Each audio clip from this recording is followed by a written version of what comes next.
Hey y'all, I'm in my office and I wanted to share a few thoughts with you about the the widely fermenting question of who really killed Charlie Kirk. This is something that's dividing a lot of people right now, and I wanted to just tell y'all my thoughts. So we have. I want to share a few stories about the alleged shooter, Tyler Robinson. First of all, this story from Fox News. Mom of Charlie Kirk's alleged assassin describes radical shift in last year. More pro-gay and trans rights. Skipping down a bit more here. Tyler Robinson's mother told investigators she'd watched her son change dramatically in the year leading up to the Utah college shooting of Turning Point USA founder Charlie Kirk.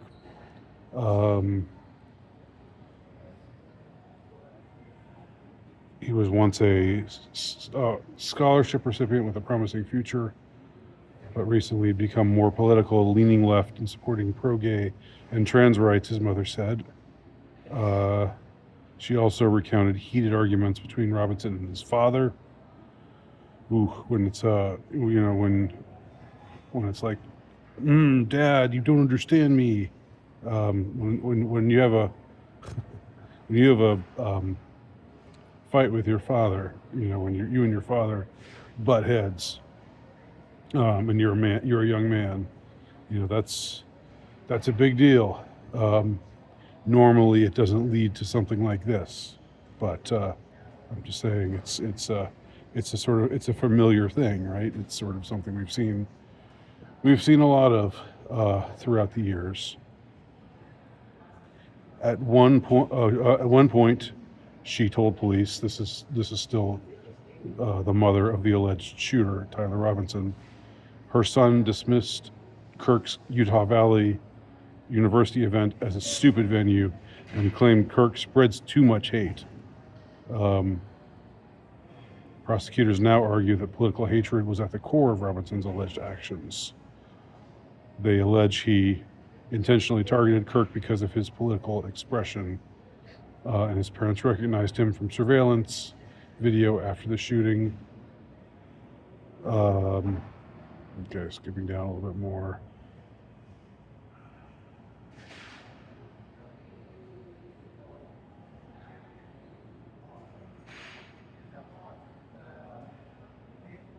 Okay, so this is from the mother of the alleged shooter.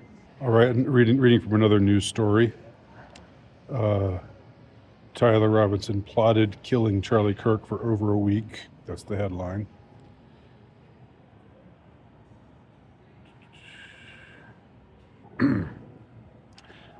Reading from this story, Tyler Robinson, the 22-year-old suspect charged with aggravated murder and the assassination of pro-life conservative activist Charlie Kirk, had been plotting the attack for more than a week, according to authorities, who described a chilling sequence of events leading to the final shooting at Utah Valley University. Robinson arrived on campus more than 4 hours before the shooting on September 10th, surveillance footage showed. He allegedly positioned himself on a rooftop, armed with a high-powered Mauser bolt-action rifle equipped with a mounted scope, and fired the shot that struck Kirk during his appearance as part of the Turning Point USA's American Comeback Tour. Prosecutors announced Tuesday that Robinson faces the death penalty, emphasizing the premeditated nature of the crime. The plot unfolded over at least 8 days, investigators said, beginning with discussions about Kirk's event. During a recent family dinner, Robinson mentioned the upcoming appearance to a relative. The two talked about why they didn't like him and the viewpoints he had, according to a police affidavit. Robinson left a note for his roommate. We're going to talk more about his roommate and roommate slash lover in a minute, under a keyboard that read, "I have the opportunity to take out Charlie Kirk, and I'm going to take it." And then there's the bullet casings, and the one of them said, "Hey, fascist, catch," with two arrows pointed down, which is an Antifa emblem.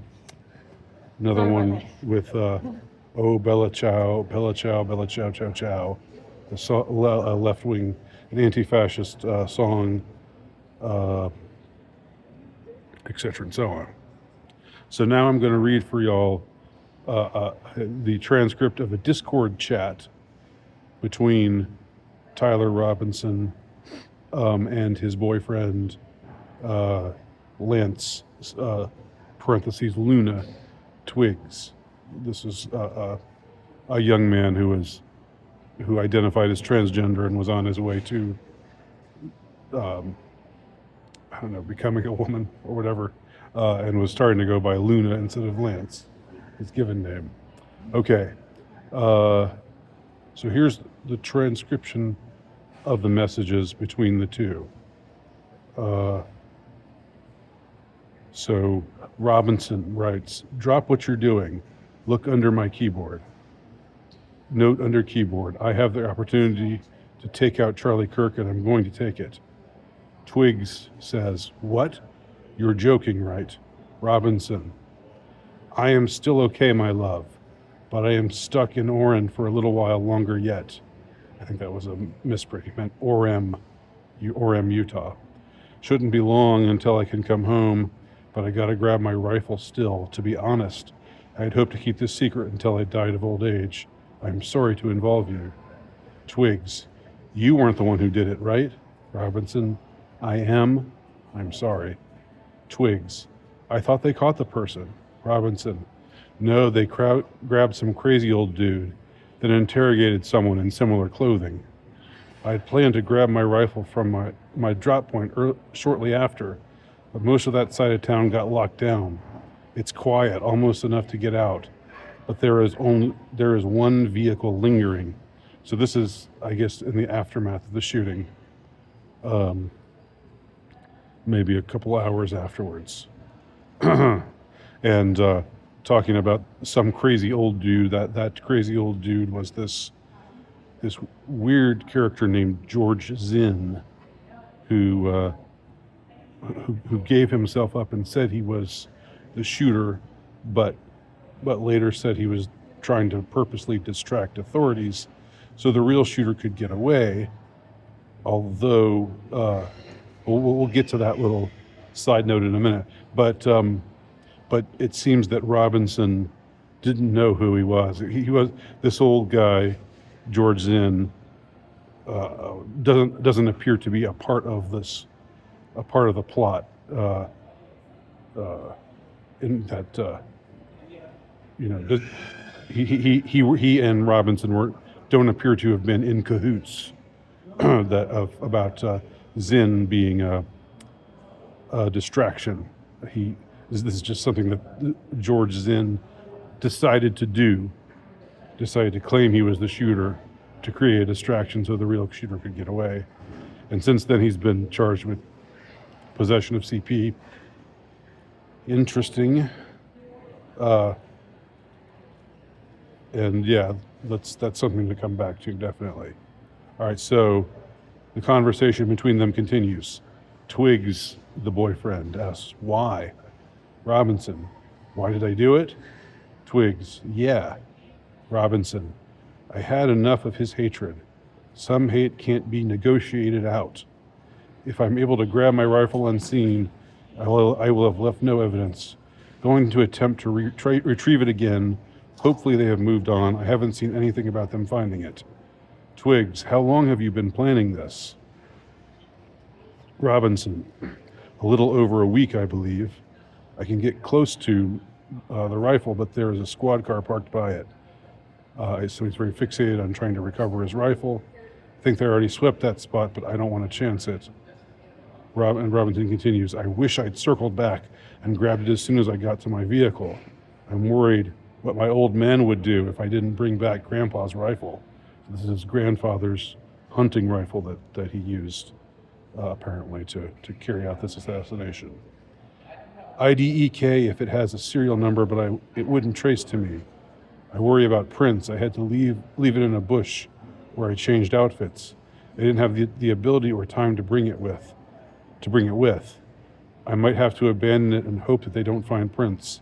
How the F will I explain losing it to my old man? How the F? That's funny. That's like a remnant of the Mormon culture that he grew up in, or he can't say the F word, even though he's, this angry ex-Mormon, Antifa leftist,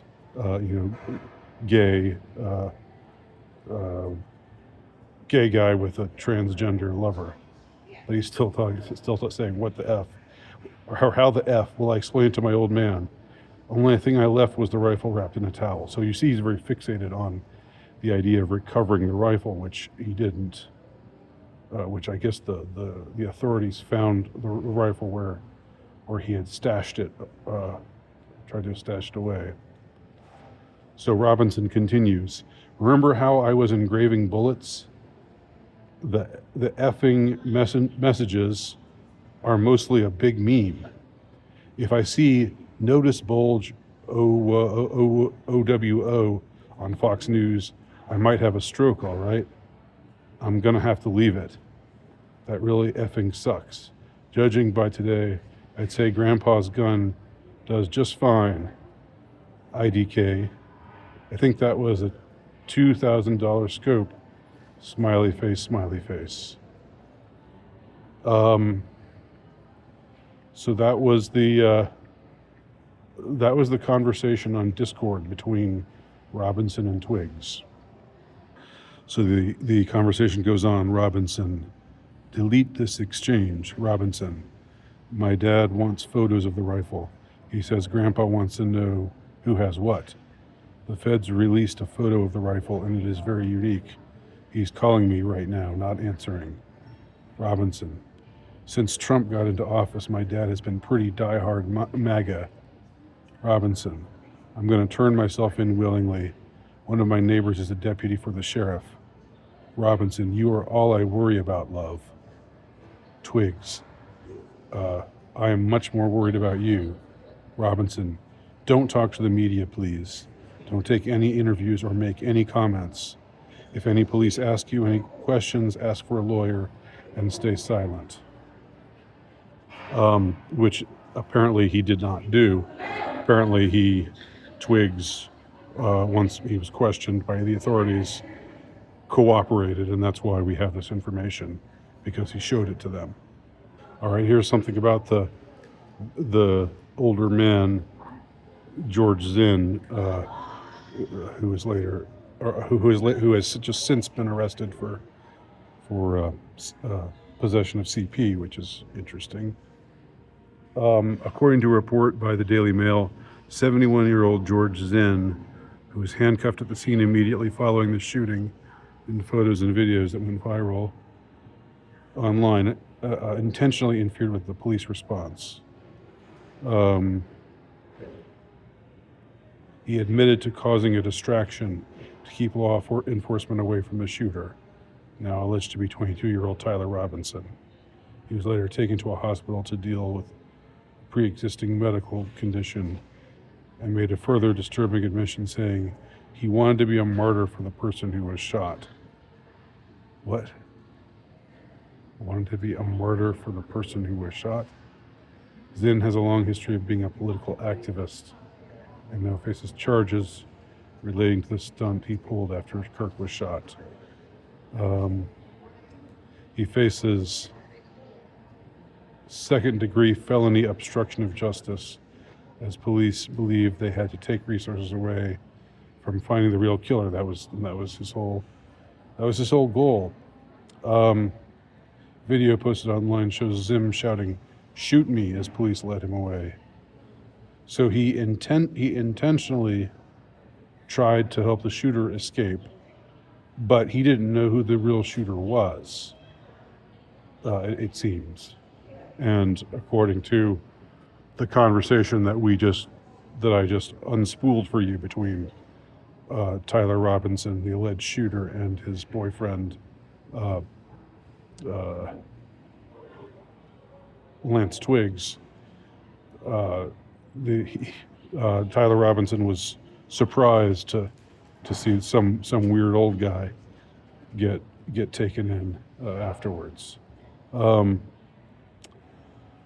all right, so uh, here's where we're at. I mean, these are the facts on the ground.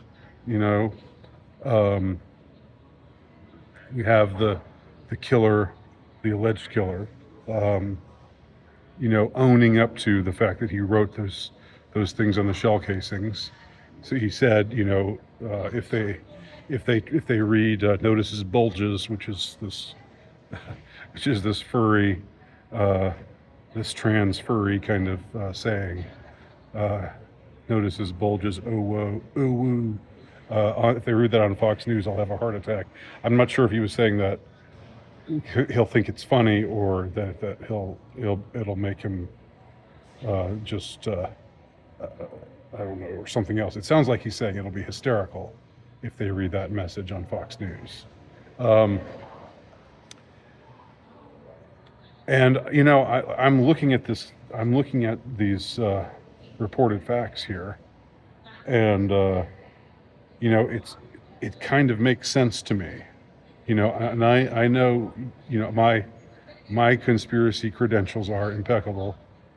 I'll put them up before anyone. I don't trust any of the authorities. I'm open to the idea that Mossad might have had a hand in this. I think it's interesting, the stories that came out about possibly Charlie Kirk changing his mind about his support of Israel and what they're doing in Gaza, and feeling pressured by powerful pro-Israel sources to do various things, and how he was kind of stuck between a rock and a hard place, with Turning Point USA, because a lot of the young people within his ranks, the younger Generation Z, have turned very much against Israel, especially in the last couple of years. But but Turning Point USA has been funded by very wealthy pro-Israel groups. So Kirk's job, it couldn't have been an easy one, is having to address the concerns of the younger people who are more suspicious of Israel and more critical of Israel, while still having these donors breathing down his neck. And I'd heard there have been a bunch of things. Supposedly somebody reported that somebody in his camp had said Israel's gonna, might kill me if I turn against them, or something like that. I mean, all of that is interesting, and I don't exclude Mossad from having a hidden hand in this, nor do I exclude the CIA. To me, Mossad, CIA, M16, it's all the same soup. It's all the same, neoliberal, globalist, pedophiles. They all represent the same, or support the same kind of authorities. But when I look at the story, I can see how it's plausible that this is something that this ex-Mormon, this angry ex-Mormon young man in a relationship with another angry ex-Mormon transgender furry, there's some picture that I saw of this other guy, his boyfriend, Lance Twiggs, wearing a furry costume, greeting somebody coming home from a 2-year Mormon mission wearing a furry costume. I think there's got to be something really like this whole. There hasn't been a lot. This hasn't been discussed a lot, but Utah is. It's shocking that this shooting took place in Orem, Utah, in some ways, because Utah is very, very red state territory, but the whole Mormon ethos is kind of a little bit off kilter, or it's a little bit different culturally speaking from the rest of red state America. Well, certainly different theologically, and also there's lots of cultural aspects to Mormon life in Utah. Now, what you have to I think understand in trying to figure out what Tyler Robinson and Lance Twiggs and some of the other, they seemed like they hung out with some other guys, just this whole gang of angry young ex-Mormons who were gay or trans or furries or whatever. That there must, in a state like Utah, where the vast majority are church-going, conservative,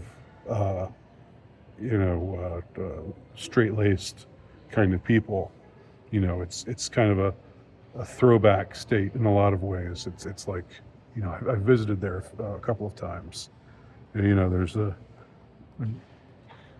It's a complicated situation because there's a dark side to the Mormon church as well, but I don't want to get into all that. Anyway,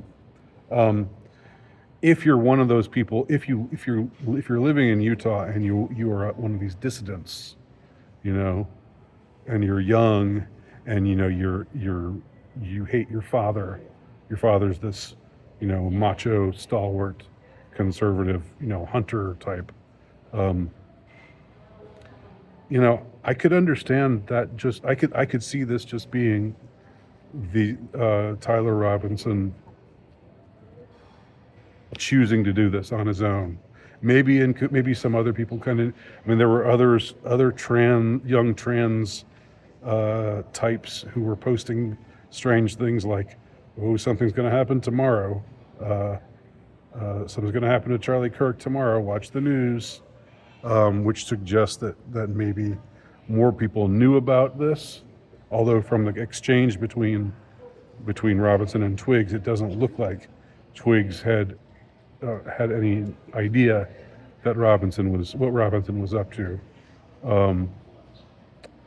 But I could see this. I think it's plausible, is what I'm saying. I think it's plausible that this could have been something that somebody just decided to do. Contrary to what some claimed, you didn't have to be an expert marksman to make this shot. Tyler probably grew up in a family where it was a hunting family. He probably went hunting with his dad when he was younger. He probably was a good shot. He was using his grandpa's rifle, as he says in that exchange. Hunting rifle, which sort of negates all the gun control. Everybody who wants to approach this with a gun control angle, well, he was using a hunting rifle, a bolt action. It wasn't like he was. This is not an AR-15 or something like that. But I could see all this go. I could see this going off without there being any Mossad involvement. It seems plausible to me. I'm not saying that that's my final answer, and I'm open to the possibility that there might be more to the story. This old guy, this Zen character, he's a weirdo. He's someone. It's not quite easy to understand what he was up to or why he was doing it, but he seems like just sort of an oddball and also another pervert. Yet another pervert. But if there was some news, if there was something about, if somehow we discover that there was an older man who befriended Tyler and his gang of freaks, and sort of swayed them to a particular position, and this older man was nobody knew where he came from, and where it looked like a handler kind of situation, then I would say that something like what George DeMonteschild, I think that's how you pronounce it, was to Lee Harvey Oswald. If there's a character like that in the mix, then I could see. But I just as of now, I don't see anything. I don't see any actual evidence that this was something other than Tyler Robinson, maybe with the connivance or the foreknowledge of a few others in his inner circle, just doing this on his own for his own reasons, because he hated Charlie Kirk, because he hated Christianity, and because he was gay and in love with a trans boy. So there you go. I don't know. Prove me wrong. Prove me wrong. I'm interested to hear anybody's thoughts.